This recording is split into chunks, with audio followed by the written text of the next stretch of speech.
Assalamualaikum warahmatullahi wabarakatuh. Perkenalkan, nama saya Desilia Safitri Agustina, NIM 22021429 dari kelas PJKR 2B, ingin menampilkan video permainan tradisional Engklak untuk memenuhi tugas UTS mata kuliah Filsafat Ilmu yang diampu oleh Bapak Agung Setiawan, MHum. Pengertian dari permainan engklek adalah permainan sejenis permainan tradisional yang biasanya dimainkan oleh dua orang atau lebih, merupakan permainan khas Indonesia yang sering dimainkan di luar ruangan dan dapat dimainkan oleh semua usia. Sejarah permainan tradisional engklak pertama kali diperkenalkan oleh Belanda saat menjajah Indonesia. Dalam bahasa Belanda, permainan ini dikenal dengan nama Zondangmandang. Kemudian, nama ini diadopsi dalam bahasa setempat menjadi Sundamanda. Permainan ini mulanya sering dimainkan oleh anak-anak dari keluarga Belanda. Kemudian, setelah merdeka, permainan ini masih bertahan dan dimainkan di Indonesia.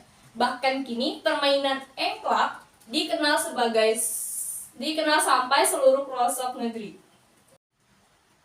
Cara melakukan permainan engklak. Permainan ini cukup umum dan bisa dilakukan oleh semua kalangan meskipun banyak dimainkan oleh anak-anak. Tingkat kesulitan permainan bisa disesuaikan dengan jumlah dan umur pemain. Agar permainan berjalan dengan adil, tentu harus terdapat aturan cara bermain yang wajib dipatuhi oleh seluruh pemain. Bagaimana tata cara permainannya? Berikut.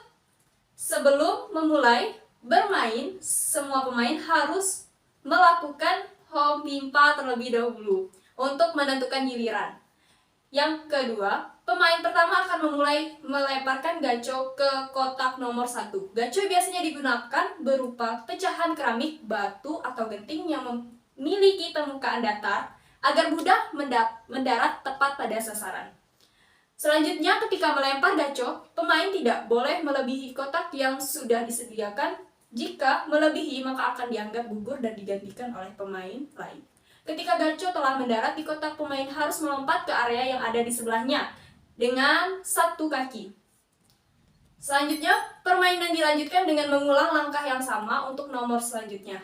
Kemudian, pemain akan terus melanjutkan permainan jika masih bisa melempar gaco ke kotak yang tepat. Kemudian pemain akan digantikan jika gaco yang dilempar keluar dari garis saat kaki menginjak garis atau kedua kaki menapak. Kemudian ketika gaco mendarat di sebuah area, pemain harus mengambil gaco dari area di sebelahnya sambil menjaga keseimbangan.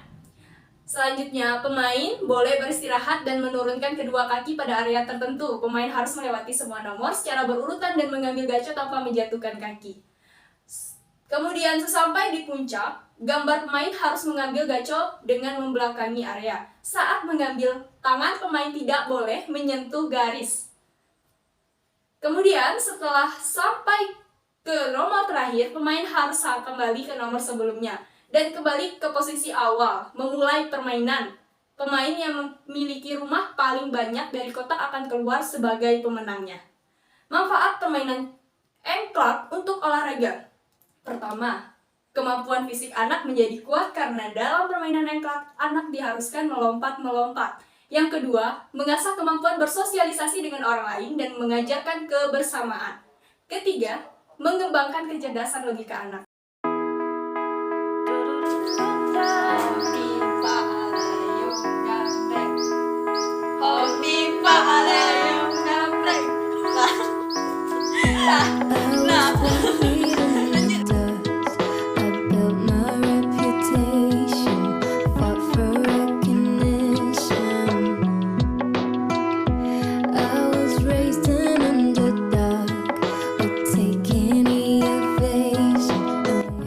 Sekian video dari saya. Assalamualaikum warahmatullahi wabarakatuh.